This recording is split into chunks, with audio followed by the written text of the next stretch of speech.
Puji nama Tuhan. Shalom saudara. Shalom saudara. Apa kabar? Saya percaya Anda semua luar biasa, Anda semua diberkati, diberikan kesehatan oleh Tuhan. Amin. Mari sama-sama kita akan segera mulai ibadah di minggu ketiga di bulan Desember. Saudara, kita tundukkan kepala kita datang kepada Tuhan. Terima kasih Tuhan Yesus. Pada hari ini kami naikkan syukur kami kepadamu Bapa. Kami datang kepadamu dengan hati yang haus. Kami ingin menyembahmu lebih lagi Tuhan.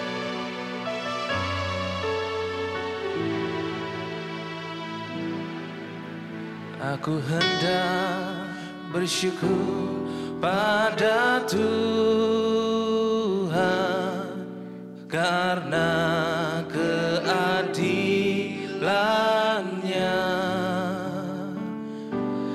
dan bermazmur bagi nama Tuhan yang maha tinggi.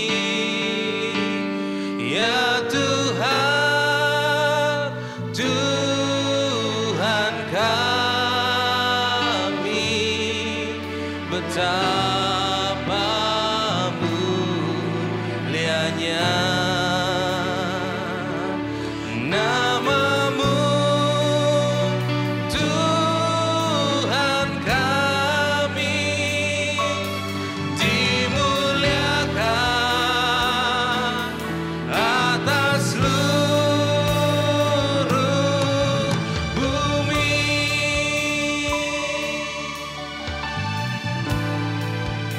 Perhatikan pujian ini. Aku hendak bersyukur pada Tuhan karena keadilannya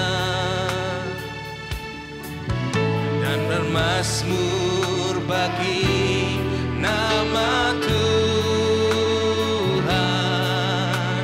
yang maha tinggi. Kami katakan, ya Tuhan, Tuhan kami, betapa mulianya namamu, Tuhan kami, dimuliakan atas seluruh bumi. Oh ya Tuhan, ya Tuhan, Tuhan kami, betapa mulianya namamu, Tuhan kami, dimuliakan atas seluruh bumi.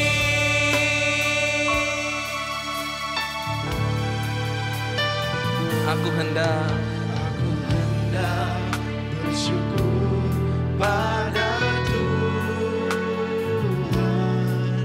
karena keadilan.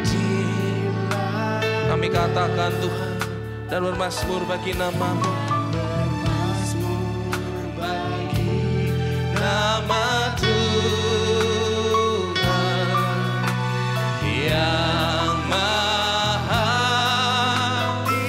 Mari angkat suaramu, katakan, ya Tuhan, Tuhan kami, betapa mulianya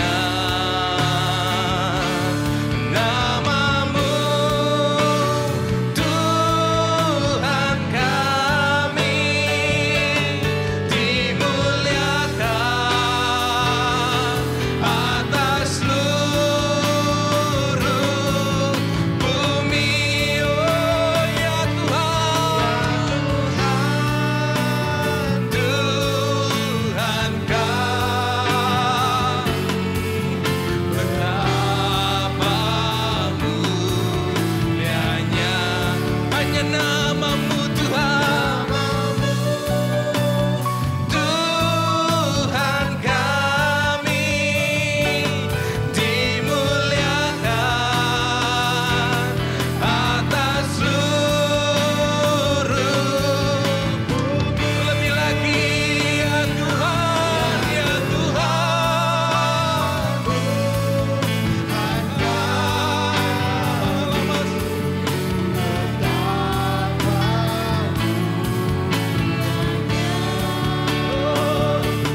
Namamu Tuhan kami dimuliakan atas seluruh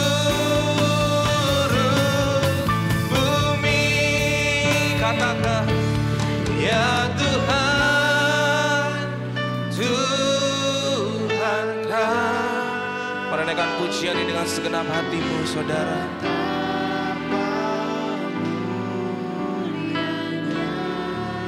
Hanya namamu Tuhan, hanya namamu Tuhan kami dimuliakan atas seluruh. Sekali lagi katakan ya Tuhan, ya Tuhan.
Berikan sorak-sorai bagi Tuhan kita. Mari hampiri Dia saudara hari ini. Mari datang kepada Tuhan, mari kita sembah Dia. Oh haleluya. Kau Allah yang baik Tuhan Yesus. Kau Bapa yang baik. Haleluya.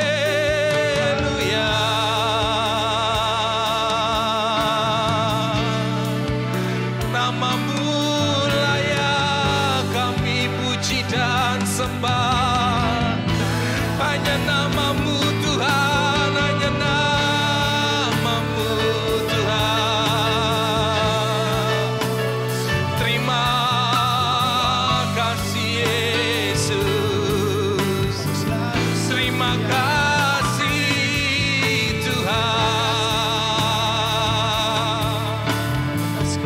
Kami naikkan syukur kami naikkan puji sembah kami hanya kepadamu Tuhan. Haleluya,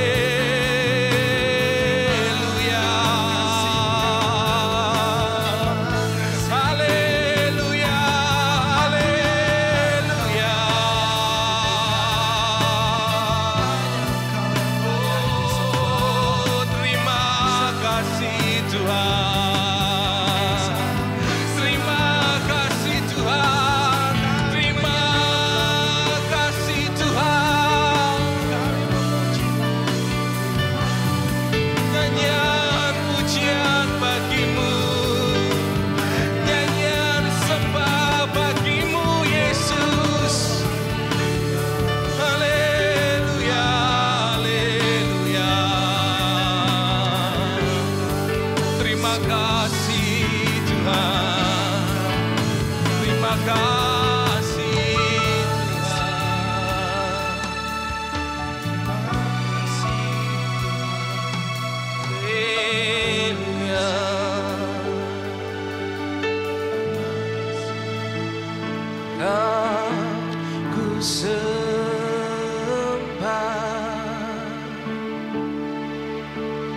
Kau ku sembah,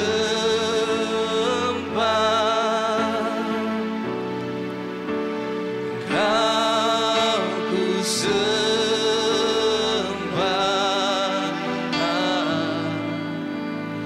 oh Tuhan. Biar kami katakan, Kau ku sembah, Kau ku sembah,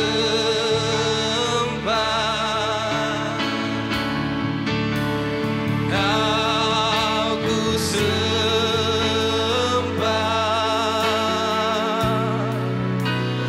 Kau ku sembah,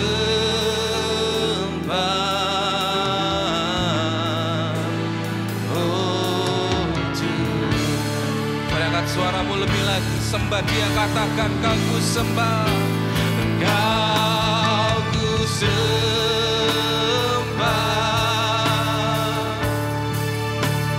Kau ku sembah,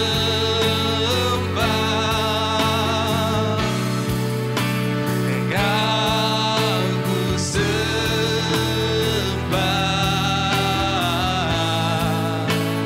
oh Tuhan. Kau ku sembah, Kau ku sembah, oh terima kasih Tuhan. Kau ku sembah,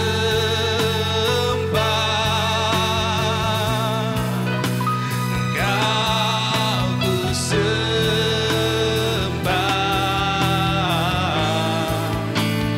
oh Tuhan. Lebih lagi, naikkan suaramu, katakan, Kau ku sembah,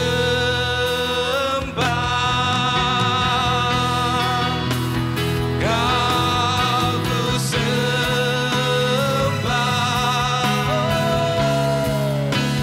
Kau ku sembah,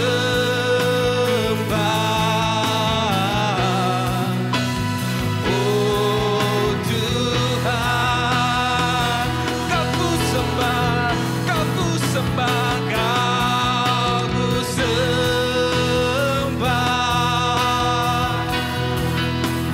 Kau ku sembah,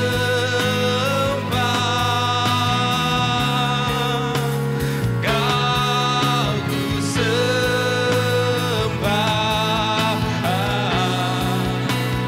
oh Tuhan. Mari katakan, dimuliakan, ditinggikan, dimuliakan,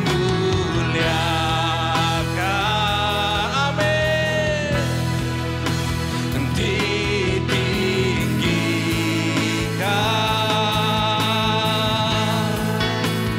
Yesus Tuhan. Hanya Kau Raja kami Tuhan, oh yang bertahta, yang bertahta, yang berkuasa,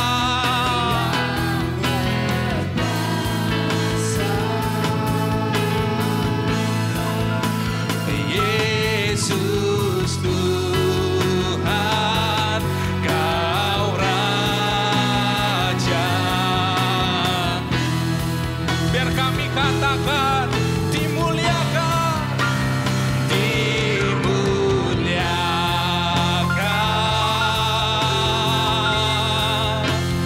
ditinggikan, Yesus Tuhan, Yesus Tuhan,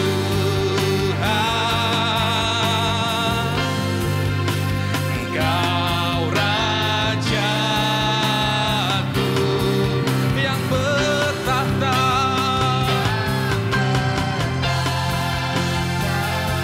yang berkuasa, yang berkuasa.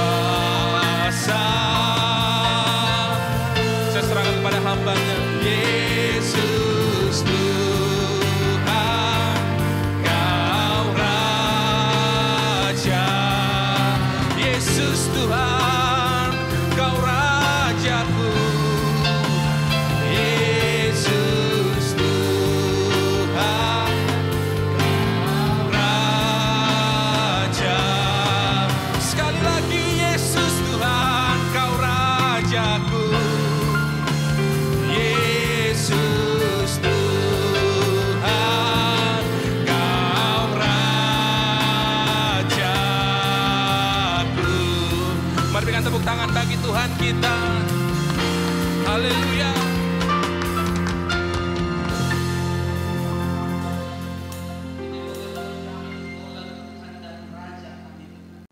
Engkaulah juru selamat atas hidup kami Tuhan. Kami bersyukur atas anugerah yang Tuhan berikan dalam hidup kami. Kami tidak pantas, kami tidak layak untuk menerima keselamatan itu. Tapi karena anugerah Tuhan, karena kebaikan Tuhan, Engkau datang bagi kami. Supaya kami yang harusnya binasa memperoleh kehidupan yang kekal. Terima kasih Bapa Surgawi. Kami mengucap syukur, pujian kami, syukur kami hanya naik bagi Tuhan. Dan saatnya kami akan mendengarkan kebenaran firman Tuhan. Mari Roh Kudus jamah hati kami, jamah pikiran kami, jamah pendengaran kami, bahkan seluruh hidup kami.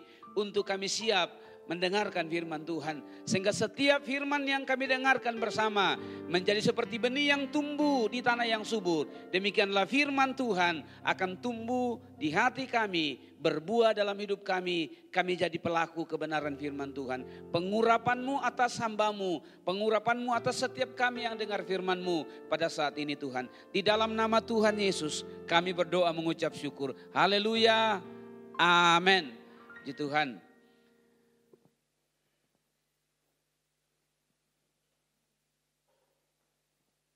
Shalom. Puji Tuhan, terima kasih buat Bapak Gembala yang sudah memberikan kesempatan untuk melayani kebenaran firman Tuhan pada hari ini. Mari Bapak Ibu yang dikasihi Tuhan, sama-sama kita akan melihat kebenaran firman Tuhan. Mari kita lihat di dalam kitab Kolose pasal yang kedua, ayat yang ke-6 dan ayat yang ke-7. Kolose pasal yang kedua ayat yang ke-6, ayat yang ke-7 saya bacakan, demikian bunyi firman Tuhan. Kamu telah menerima Kristus Yesus Tuhan kita. Karena itu hendaklah hidupmu tetap di dalam Dia. Hendaklah kamu berakar di dalam Dia dan dibangun di atas Dia. Hendaklah kamu bertambah teguh dalam iman yang telah diajarkan kepadamu, dan hendaklah hatimu melimpah dengan syukur. Puji Tuhan. Bapak Ibu yang terkasih di dalam nama Tuhan Yesus Kristus. Kalau kita menyimak bagian kebenaran firman Tuhan, ini seperti sebuah nasihat yang berkali-kali, sebuah nasihat yang seringkali kita dengarkan dari mimbar-mimbar gereja, dari khotbah pendeta yang mengajarkan kita untuk kita senantiasa kuat di dalam Tuhan. Nah Bapak Ibu yang dikasihi Tuhan, dalam hidup ini kenapa kita sering dinasehati untuk kita kuat, untuk kita teguh? Karena tidak ada satu manusia pun yang lepas dari namanya perjuangan hidup. Tidak satu orang pun yang bisa lepas yang namanya pergumulan hidup. Tetapi yang menjadi pembedaan adalah ada orang yang tetap bertahan di dalam pencobaan atau di dalam ujian. Ada orang yang tetap kuat di dalam pergumulan. Dan ada orang yang mudah menyerah. Mudah angkat bendera putih karena pergumulan, persoalan yang dia hadapi. Nah itu pada saat ini saya akan menyampaikan kebenaran firman Tuhan dengan tema teguh di tengah badai. Teguh di tengah badai. Kita semua menghadapi badai kehidupan. Bahkan kalau hari-hari ini kita mendengar, kita melihat, bahkan mungkin juga kita mengalami ada berbagai macam tantangan yang terjadi dalam hidup kita. Alkitab memang menubuatkan bahwa zaman akhir yang akan terjadi bukannya tidak ada masalah dan kesulitan. Tapi Alkitab jelas berkata, kesulitan itu akan terus bertambah. Dalam 2 Timotius dikatakan akan terjadi sebuah masa yang sukar. Dalam kata Yunani ditulis dengan kata molis. Masa yang hampir-hampir tidak dapat dihadapi. Masa yang demikian rumit. Dengan kekuatan kita hampir-hampir tidak bisa kita hadapi. Karena itu saya percaya sekali lagi, siapapun kita pasti menghadapi yang namanya tantangan dalam kehidupan ini. Nah saudara-saudara yang dikasihi Tuhan, menghadapi tantangan, menghadapi situasi, maka di tengah-tengah situasi seperti itu, ada satu hal yang tidak boleh kita lupakan. Bahwa masalah apapun yang terjadi, tantangan apapun yang terjadi, pasti ada satu pengharapan. Amin. Sekali lagi, masalah apapun yang terjadi dalam hidup kita, persoalan apapun yang terjadi dalam hidup kita, ada harapan, ada pengharapan. Itulah yang membuat kita bisa kokoh. Nah, saya ingin kita melihat sedikit tentang peristiwa yang terjadi yang hari-hari ini sedang kita rayakan, di mana kita melihat, kita merasakan, kita mengalami bagaimana Yesus hadir dalam hidup kita di tengah-tengah situasi, di tengah-tengah badai. Saudara dikasih Tuhan, dalam konteks ketika Yesus lahir di dalam dunia ini, bangsa Israel sebagai bangsa pilihan juga sedang ada dalam masalah. Bukan dalam keadaan nyaman, mereka tidak sedang dalam zona nyaman. Mereka ada di bawah sebuah tekanan penjajahan. Mereka ada di bawah penjajahan Romawi pada waktu itu. Sehingga bangsa Israel pun menjadi bangsa yang menghadapi tantangan. Tapi sekali lagi, di tengah-tengah tantangan pasti ada pengharapan. Saya ingin kita melihat satu bagian firman Tuhan di dalam Mika pasal yang keempat ayat yang ke-8. Ini adalah nubuatan tentang datangnya Tuhan Yesus.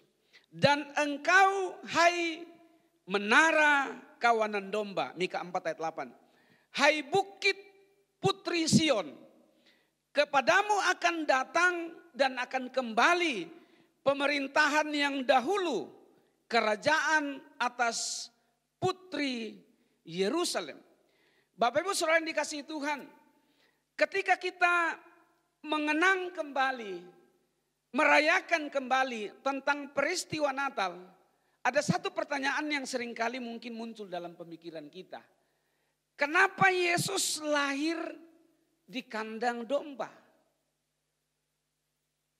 Banyak penafsir yang mengatakan bahwa atau langsung menghubungkannya dengan soal dia memberikan contoh kesederhanaan.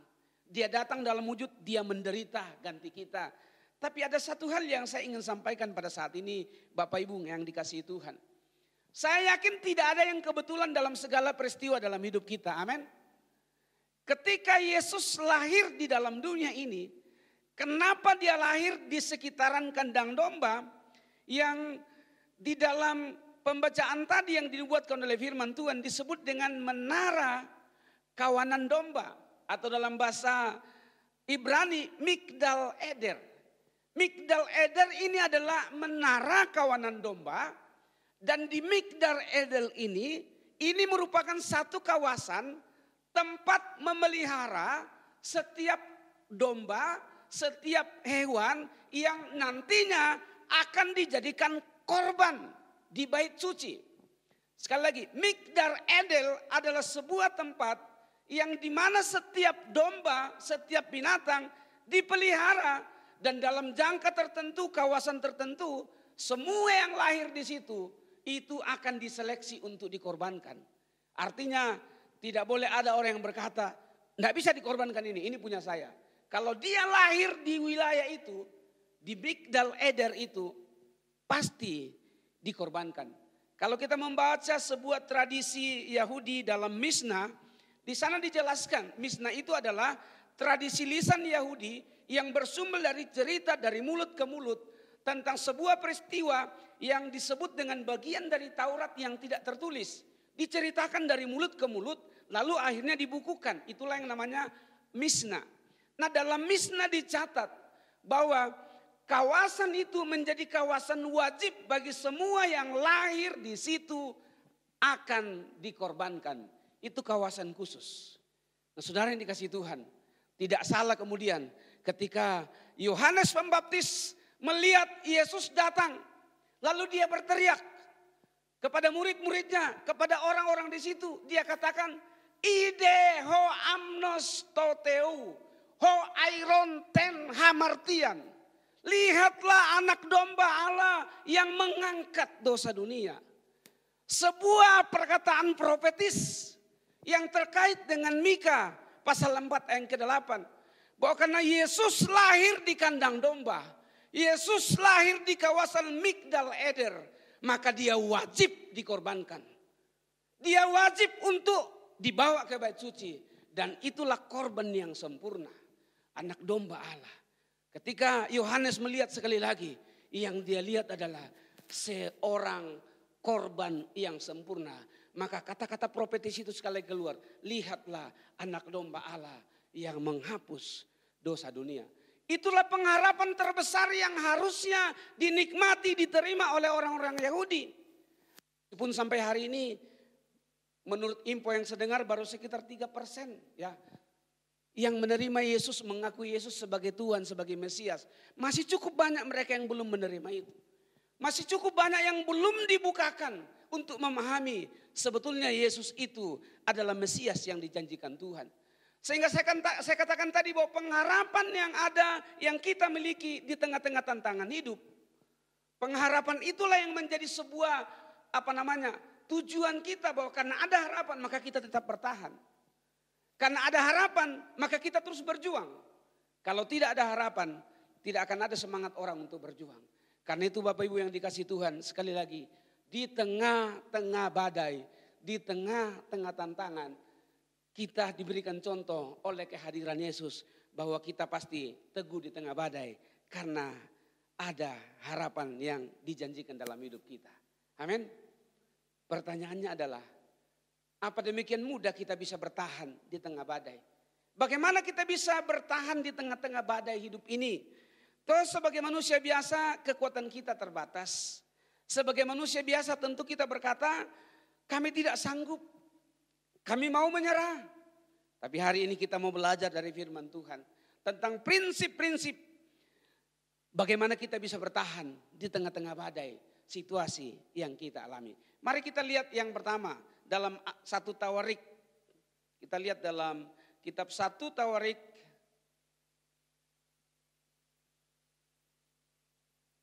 pasal 22 ayat 19. 1 Tawarik pasal 22 ayat 19. Maka sekarang arahkanlah hati dan jiwamu untuk mencari Tuhan Allahmu. Mulailah mendirikan tempat kudus Tuhan Allah, supaya tabut perjanjian Tuhan dan perkakas kudus Allah dapat dibawa masuk dalam rumah yang didirikan bagi nama Tuhan. Ketika Daud menjadi pribadi yang diberikan tahta, diberikan kekuasaan oleh Tuhan, Alkitab mencatat bahwa Daud begitu berkenan di hati Tuhan. Daud punya salah satu ciri yang membuat hati Tuhan selalu berkenan kepadanya, yaitu dia sungguh-sungguh membangun hubungan dengan Tuhan, dan dia menangkap isi hati Tuhan, dan dia punya kerinduan untuk apa? Membangun rumah Tuhan. Dia punya kerinduan untuk membangun rumah Tuhan, karena dia berkata, saya tinggal di istana, tapi Tuhan cuma tinggal di tenda, di kemah-kemah.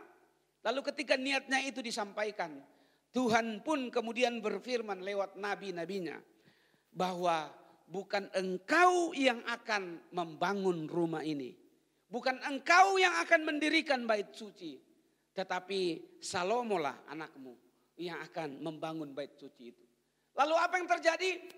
Begitu dia mengetahui tentang rencana itu, yang dilakukan adalah dia mempersiapkan segala fasilitas. Dia persiapkan segala bahan-bahan bangunan untuk digunakan sebagai bahan membangun bait suci kelak oleh anaknya Salomo yang akan melanjutkan pemerintahannya. Dan apa yang terjadi? Ketika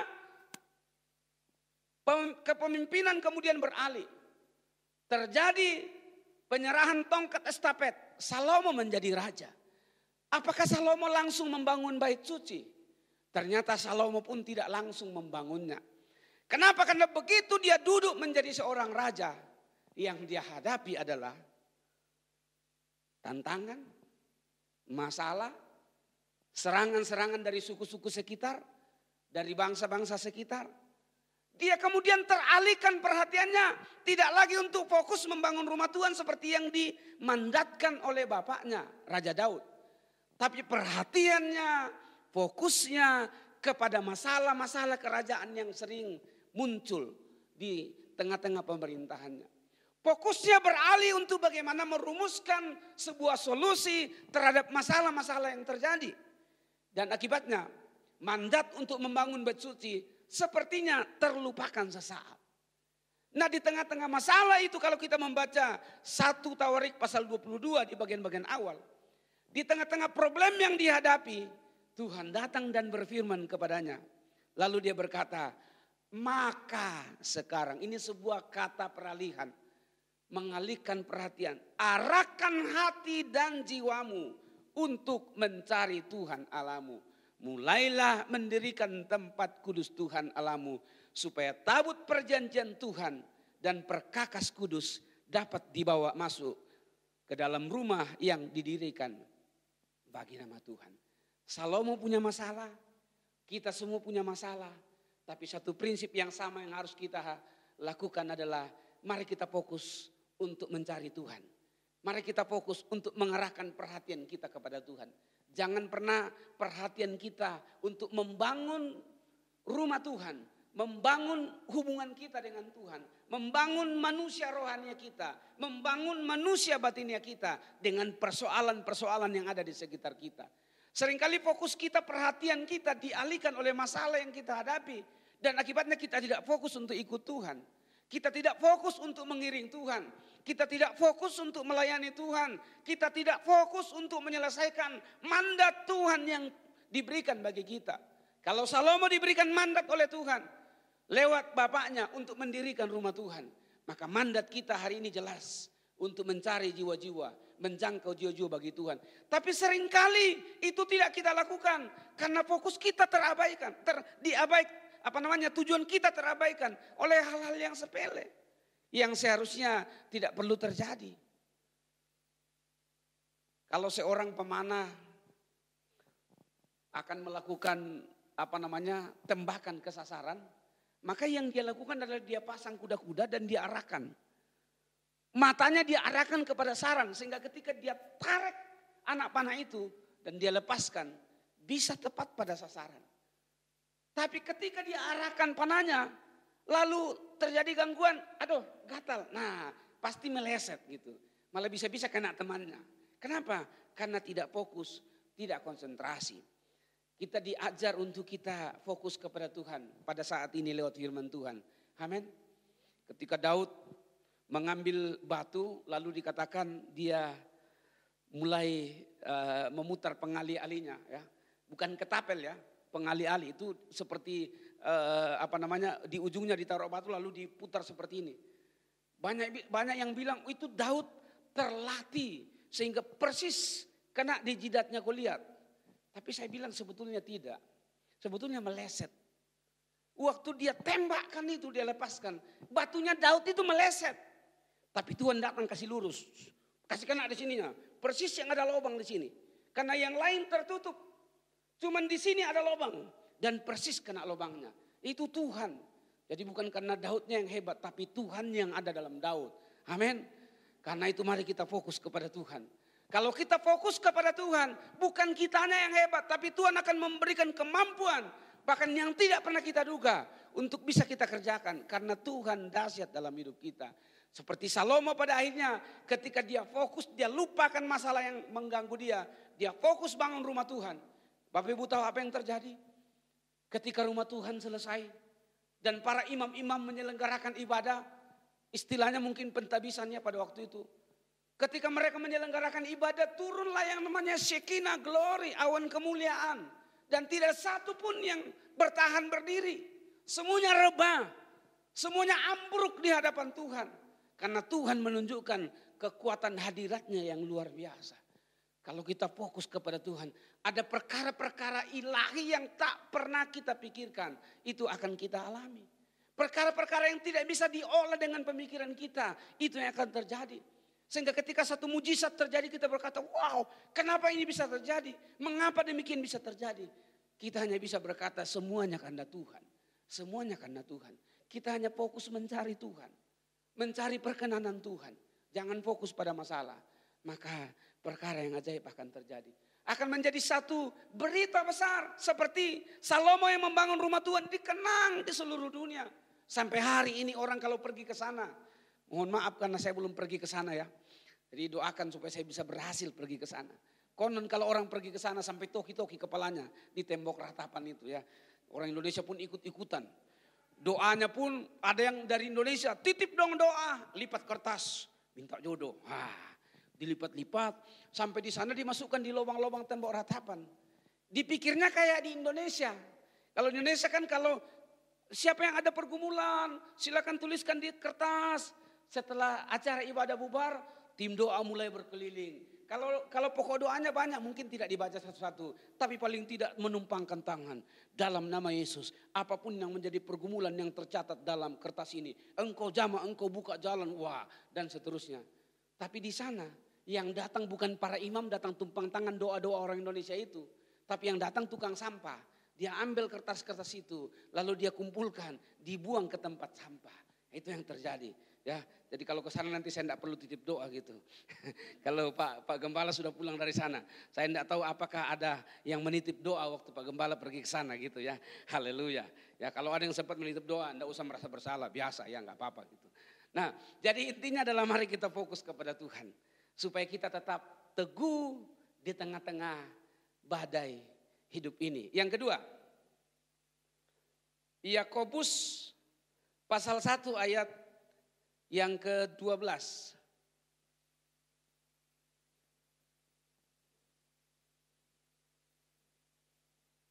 Berbahagialah orang yang bertahan dalam pencobaan. Sebab apabila ia sudah tahan uji, ia akan menerima mahkota kehidupan yang dijanjikan Allah kepada barang siapa yang mengasihi dia. Sekali lagi dikatakan, sebab apabila ia sudah tahan uji, ia akan menerima mahkota kehidupan yang dijanjikan Allah kepada barang siapa yang mengasihi dia. Dalam hidup ini tidak ada sebuah penyelesaian yang simsalabim arba kadarba selesai. Itu hanya ada di film anak-anak gitu. Dalam hidup ini untuk sampai ke sebuah fase, untuk sampai kepada sebuah level berikut, itu dibutuhkan yang namanya latihan dan perjuangan. Amin. Untuk bisa seorang memainkan nada-nada, lalu kemudian seorang menyanyi, itu dibutuhkan latihan. Kalau tidak pernah latihan, maka pemain musiknya main nada dasar G, penyanyinya main di fis minor. Nah gitu ya. Beda tipis memang antara G dengan fis kan beda tipis gitu. Cuma satu grip geser gitu. Tapi sudah tidak masuk, pasti semua akan gini. Aduh, kok rasanya aneh. Karena itu dibutuhkan latihan. Dibutuhkan ketekunan. Sehingga di dalam pencobaan kata Alkitab, orang yang tahan ujilah yang akan menerima mahkota kehidupan. Untuk bisa bertahan di tengah-tengah pencobaan. Untuk bisa tetap teguh di tengah badai kehidupan ini.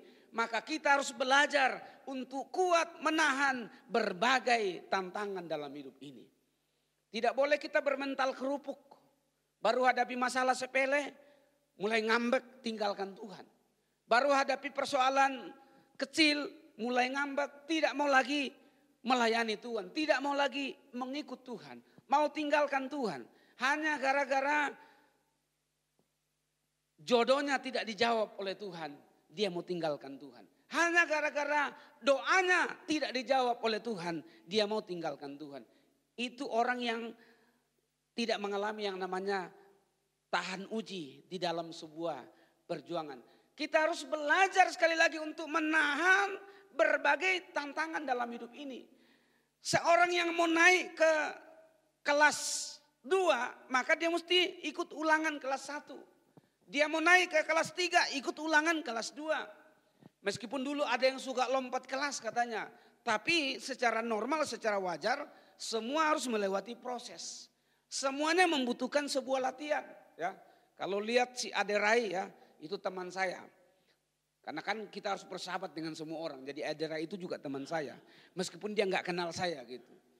Saya waktu lihat dia punya roti-roti ya, roti-roti di tangannya, roti-roti di perutnya. Kalau saya di perut lemak bukan roti-roti gitu ya. Ternyata dia katakan demikian, waktu tubuhnya sudah terbentuk kekar sedemikian rupa, Itu bukan berarti bahwa dia berhenti untuk latihan. Dia katakan demikian, kalau saya tidak latihan, maka justru yang akan terjadi, roti-roti yang sudah terbentuk itu akan terurai menjadi lemak kembali gitu. Karena itu dia perlu latihan. Beberapa minggu yang lalu saya membaca sebuah berita ya, mungkin semua pernah baca, bahkan barangkali ada yang nonton. Tentang Mike Tyson ya. Mike Tyson yang akan bertinju kembali untuk sebuah pertandingan amal ya, pencarian dana. Lalu dia latihan dan diwawancarai. Apa yang terjadi? Saya secara manusia biasa berpikir, wah dia kan mantan petinju yang hebat. Tidak butuh waktu yang lama, dia pasti nanti masih KO yang lawannya gitu. Karena orangnya hebat, orangnya kan berpengalaman seperti itu. Tapi dia cerita apa? Ketika dia persiapan untuk pertandingan amal itu, dia harus latihan, dia harus bekerja keras. Dia latihan pukul sansak. Dan apa yang dia katakan? Setelah selesai latihan, dia merasa badannya itu seperti dipukuli 12 orang. Kenapa? Karena sudah lama dia tidak pernah latihan. Sudah lama nggak pernah pukul sansak. Sudah lama dia tidak pernah berlatih untuk bisa bertinju. Karena dia istilahnya sudah pensiun jadi petinju. Hanya untuk masa pencarian dana. Dengan kisah ini kita belajar bahwa sekali lagi membutuhkan latihan secara terus menerus. Kalau kita berhenti latihan, maka kita akan kalah dalam menghadapi tantangan berikutnya. Karena itu perlu latihan. Tuhan tidak pernah mengajar kita untuk menjadi perjalanan begitu mudah. Tuhan tak pernah janji langit selalu biru, apalagi jalan selalu rata, gitu ya. Dapatkan kaset dan CD-nya di toko bangunan gitu. Nah, Tuhan tak pernah janji jalan selalu rata. Tuhan tak pernah janji langit selalu biru. Artinya apa? Kita tidak pernah dijanjikan untuk hidup di dalam zona nyaman. Ada tantangan yang harus kita hadapi. Ada perjuangan yang harus kita lewati. Tidak bisa kita berkata bahwa Tuhan sembunyikan kami di balik salib-Mu. Itu perkataan zaman Musa gitu. Kita harus berjuang menghadapi tantangan. Jangan jadi cengeng sembunyi di belakang salib ya Tuhan. Doanya sih kelihatan rohani tapi enggak alkitabiah. Karena Alkitab berkata kita mesti berjuang bersama dengan Tuhan. Dia berikan kita kekuatan. Suatu kali saya ingat ya berapa 20 tahun yang lampau loh, 20 tahun lebih yang lalu. Ya, ketika saya di Jakarta lalu ada senior kami yang ngajak untuk pergi main bulu tangkis di Kelapa Gading Sport. Lalu ya saya merasa masih muda gitu ya. Masih muda ikut pergi. Dan saya bukan pemain bulu tangkis gitu. Tidak pernah latihan gitu. Jadi waktu sampai di lapangan itu. Yang lain saya lihat pemanasan lari-lari. Saya pikir ngapain gitu ya. Saya langsung main ngambil aja. Ambil raket langsung main. Tak main. Wow. Tunjukkan bahwa saya kuat untuk kejar. Ya meskipun kalah terus ya. Karena memang saya bukan pemain gitu. Tapi setelah pulang dari situ. 1 minggu saya setengah mati berjalan. Benar, setengah mati duduk. Kenapa? Semua badan sakit, remuk semuanya. Mulai dari ujung kaki sampai di sini pinggang sakit semua. Di bahu sakit, tangan semua sakit. Kenapa? Karena tidak pernah latihan. Tiba-tiba sok jago, main bulu tangkis, lari sana, lari sini. Segala sesuatu membutuhkan latihan dan ketekunan. Amin. Untuk kita bisa teguh di tengah-tengah badai, perlu latihan. Latihan dulu dengan badai yang kecil, minimal kita goyang-goyang sendiri gitu ya. Nikmati tantangan, ya bukan berarti mari kita cari-cari masalah, enggak. Tapi tantangan apapun yang Tuhan izinkan, mari kita minta kekuatan daripada Tuhan. Ya, minta kekuatan untuk kita menghadapi itu bersama dengan Tuhan, maka kita akan tetap teguh di tengah-tengah badai kehidupan ini. Dan yang terakhir, yang ketiga dalam Efesus pasal yang keempat ayat 13. Efesus 4 ayat 13 berkata demikian.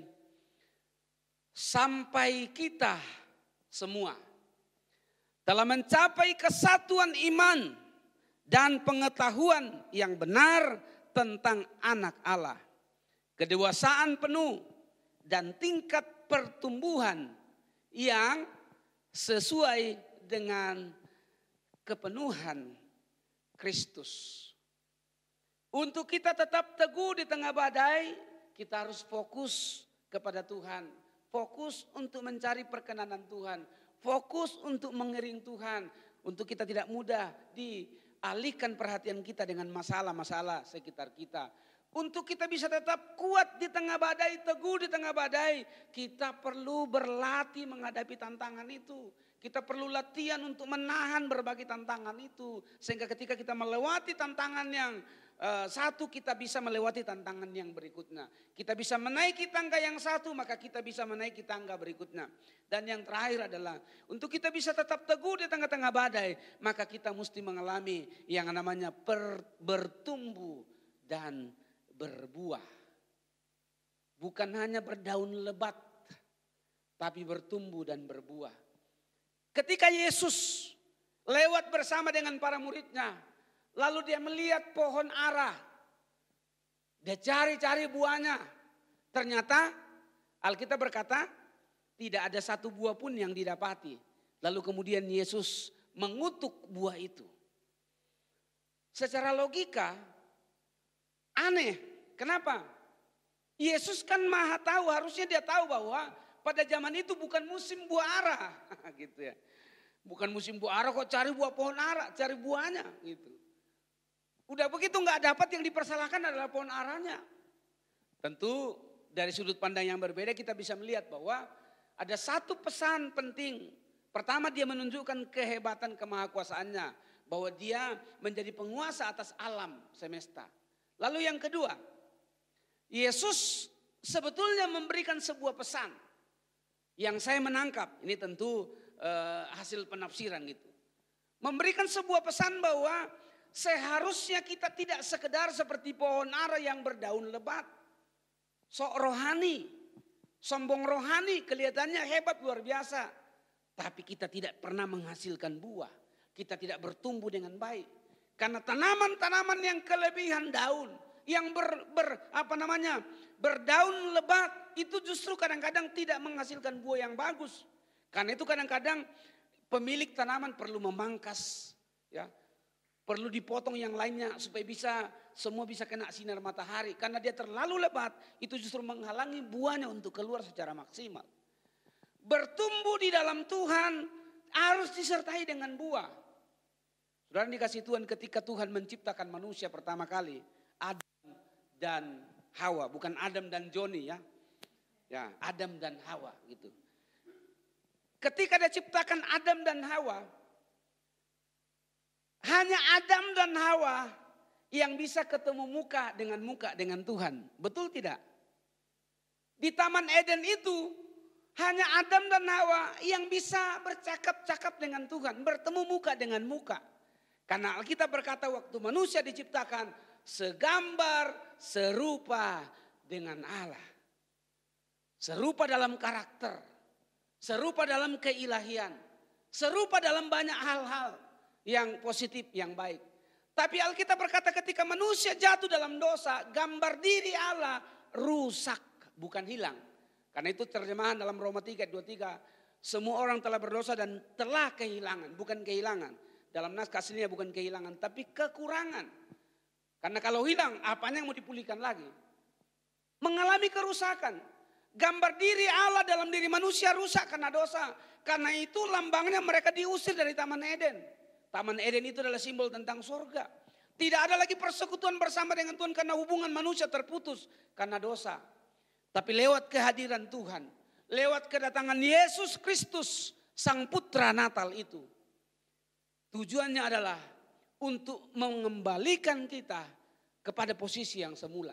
Memulihkan kita, kata pemulihan dari restorasi, dikembalikan pada posisi yang semula.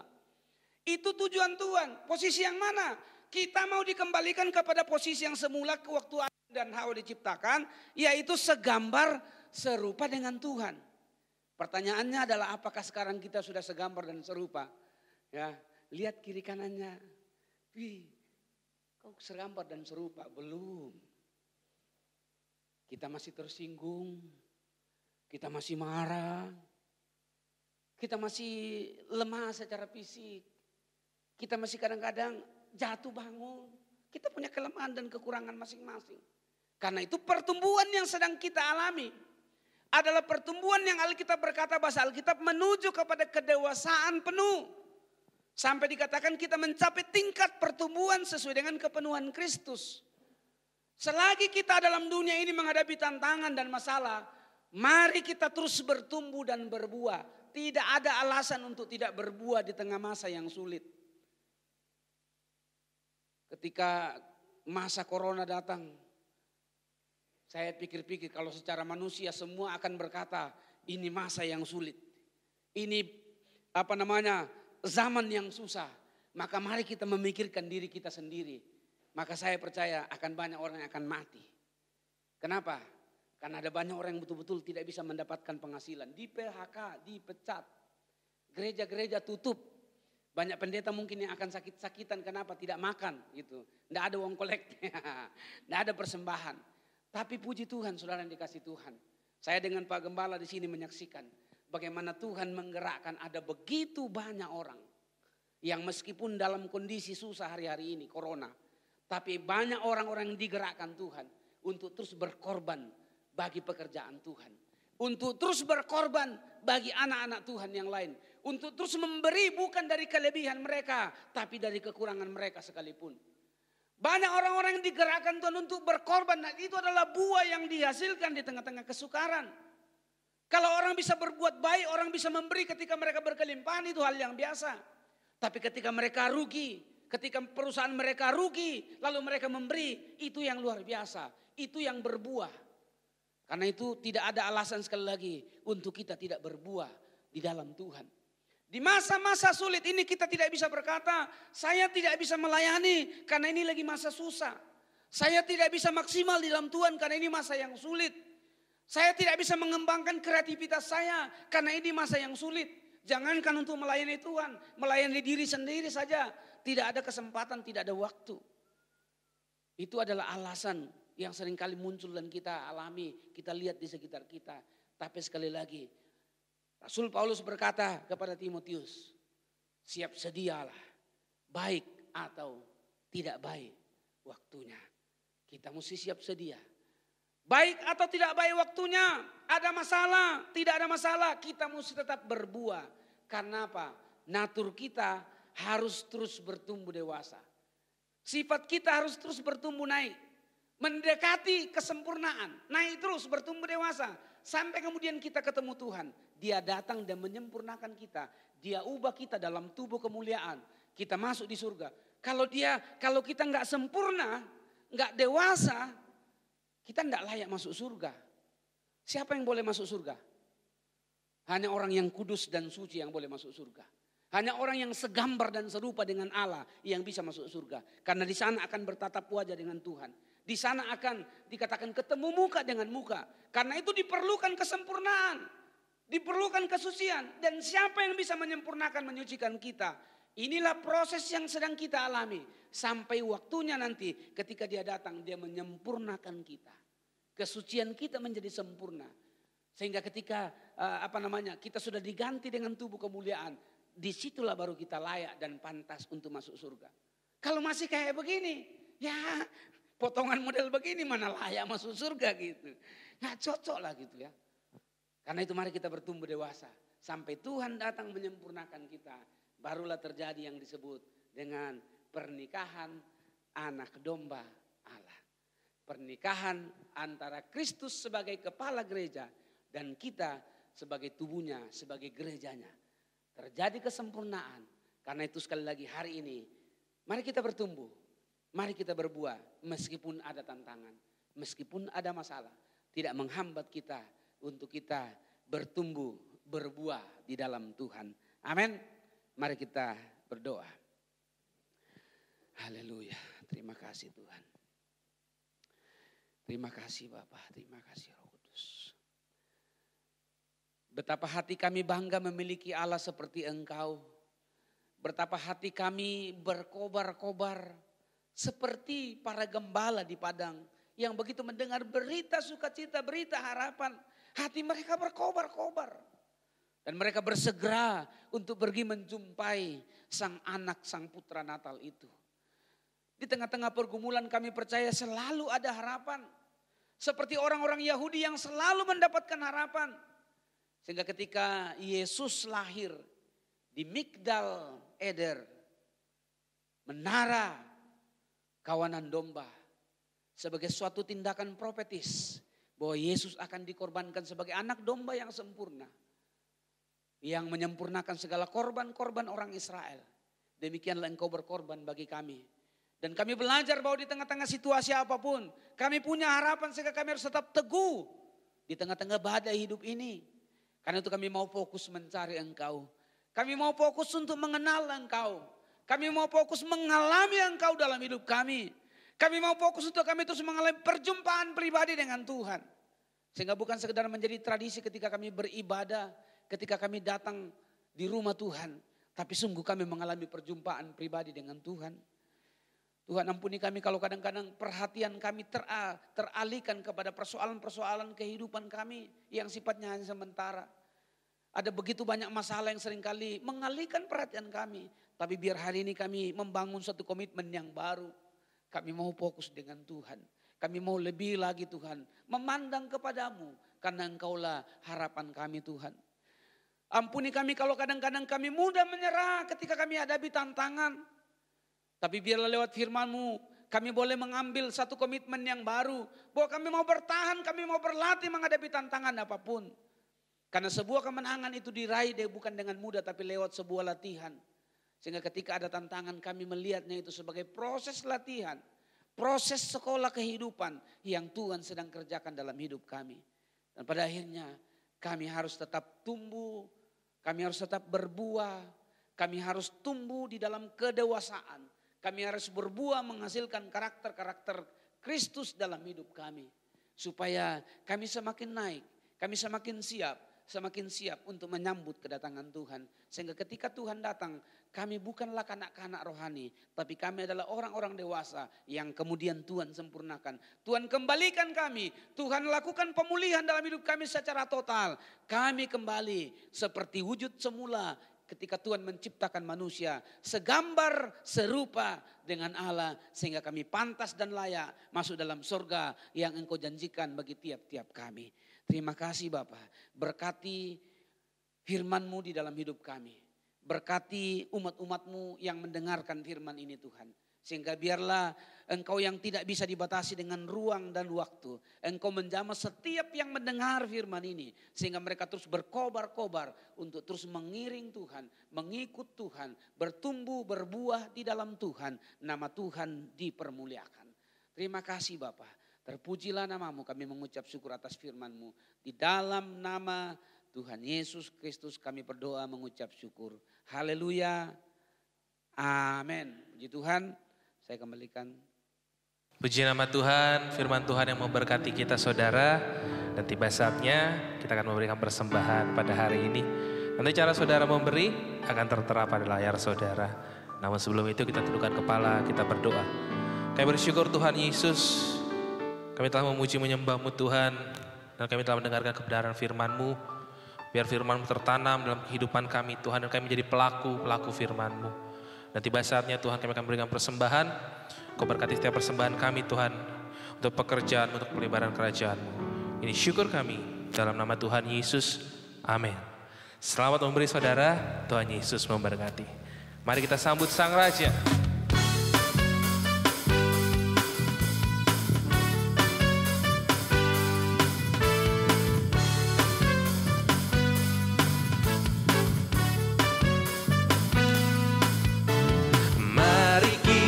Sambut Sang Raja. Mari kita puji namanya. Dia yang maha mulia, Dia yang maha kuasa. Yesus, Yesus, Yesus namanya. Puji Hosana, puji Hosana, puji Hosana, mulia namanya. Katakan puji Hosana, puji Hosana, puji Hosana, puji Hosana, mulia namanya. Haleluya. Mari kita sambut. Mari kita sambut Sang Raja. Raja. Mari kita puji namanya. Hanya Kau Tuhan, Dia yang maha mulia, Dia yang maha kuasa. Yesus, Yesus, Yesus namanya. Katakan puji, puji Hosana, puji Hosana, puji Hosana, mulia namanya. Oh, puji Hosana, puji Hosana, puji Hosana, mulia namanya. Puji Hosana, puji Hosana, mulia namanya. Haleluya.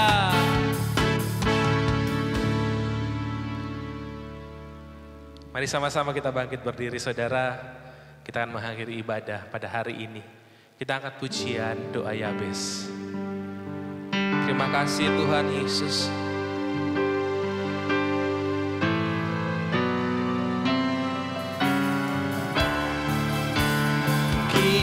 Kiranya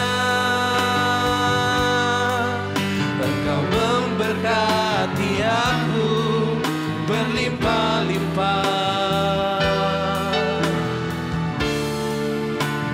dan memperluas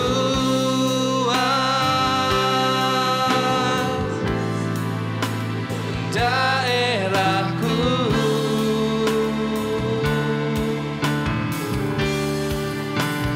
Dan kiranya tangan-Mu menyertai aku dan melindungi aku daripada malapetaka, sehingga kesakitan tidak menimpa aku. Mari lebih lagi katakan pujian ini dengan imanmu. Kiranya Engkau memberkati aku berlimpah-limpah dan memperluas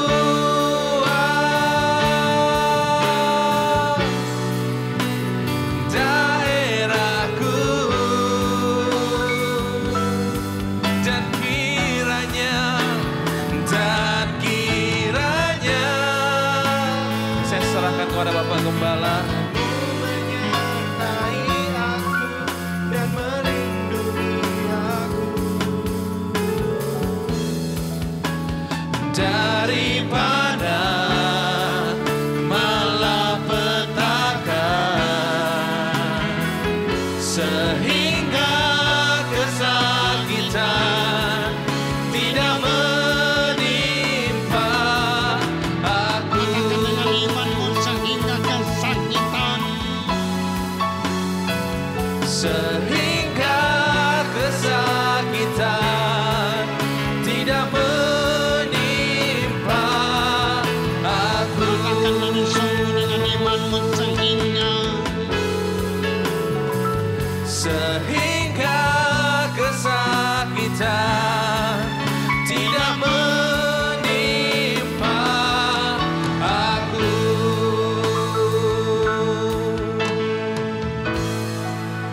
Kami menikmati hadirat dan kemuliaan-Mu dalam pujian dan sembah kami. Kami menikmati perjumpaan dengan Engkau melalui roh dan firman-Mu. Firman-Mu telah datang menjadi rema dalam hidup kami, memerdekakan kehidupan kami untuk teguh di dalam Kristus Yesus. Terpuji-puji nama-Mu Tuhan, Engkau mengutus hamba-Mu, Pendeta Ibrahim Epang. Engkau telah pakai penuh urapan, penuh kuasa, penuh Roh Kudus, penuh api Tuhan. Sebab ini tiupkanlah hamba-Mu ini, dan Engkau bawa dia kepada pelayanan yang lebih luas dan besar. Engkau telah memberkati pelayan-pelayan Tuhan di tempat ini. Dari divisi pujian penyembahan, divisi multimedia, Engkau telah memakai mereka. Sehingga firman yang tersampaikan ini akan memberkati semakin banyak orang. Terpuji-puji namamu. Mengucap syukur bersama sidang jemaatmu. Oleh anugerah dan pertolongan Tuhan. Tangan Tuhanlah yang telah membawa kami untuk mengakhiri tahun 2020 ini. Jemaat yang saya kasihi, di tempatmu masing-masing, angkat kedua telapak tanganmu, arahkan hatimu kemananya, dan terimalah berkatnya. Efesus 2 ayat 7 berbicara, supaya di masa yang akan datang, Ia, Bapa di sorga, menunjukkan kekayaan kasih karunia yang berlimpah-limpah itu. Kasih karuniamu membanjiri bumi pertiwi. Kasih karuniamu melanda pulau-pulau di kepulauan Nusantara. Kasih karuniamu melanda 3 tempat, Kabupaten Goa, Kota Makassar, dan Kabupaten Maros. Dan kasih karunia itu menyapu bersih 4 kecamatan di tempat ini. Dan semakin banyak jiwa yang membuka hati menerima Engkau sebagai Tuhan dan Juru Selamat pribadi mereka. Yesus Kristus Tuhan, Engkau Mesias, Engkau anak Allah yang hidup. Engkau Immanuel.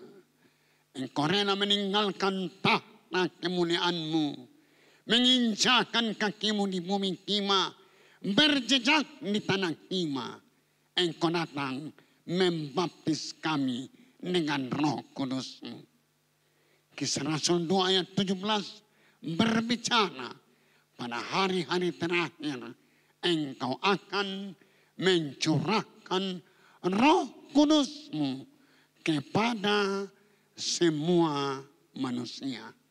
Jemaat yang saya kasih dalam Tuhan, penyertaan Tuhan ajaib dan sempurna bagimu mulai pada pagi hari ini sampai Tuhan datang pada kali yang kedua menjemput kita semua orang-orang kudusnya. Amin. Jemaat dipersilakan duduk kembali. Tuhan Yesus memberkati. Makasih kepada jemaat yang ikut ibadah dari live streaming ini, para pemirsa, penonton yang menyaksikan program ini. Tuhan Yesus memberkati. Makasih kepada hamba Tuhan, Bapak Pendeta Ibrahim Epang yang hadir untuk pelayanan pekerjaan Tuhan di tempat ini. Salam buat keluarga Pak. Tuhan Yesus memberkati. Pengumuman tanggal 25 Desember kita ibadah di tempat ini, lantai 2 dan lantai 1. Kita offline jam 9 pagi. Ya. Jadi nanti disampaikan lewat grup. Kita akan ibadah di tempat ini pada tanggal 25 Desember. Saya ucapkan selamat pagi. Tuhan Yesus memberkati.